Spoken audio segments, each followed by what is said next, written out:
everyone, welcome back to Sunny Life channel. Thank you so much guys for tuning in. I'm here to update you of what is going to happen on the river from the 22th to the 26th of June 2020.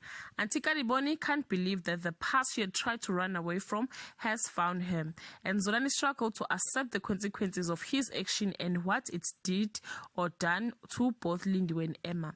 Andile and Beauty's relationship is about to get a third hole, and someone's linked back into town under the cover of night. Dimpo can't escape her love troubles, and a couple are able to reignite their dual romance. A disappearance is cause for panic and heartache in Refilo town, and Lindiwe tried to make peace again with Itumeleng and Zolani, but neither seems willing to call a truce with him. Elsewhere, the figure in the shadows continue to follow a couple around. Guys, this is all I have for today. You can leave your comment below and share your thoughts. Till we meet again, I love you so much guys. Bye.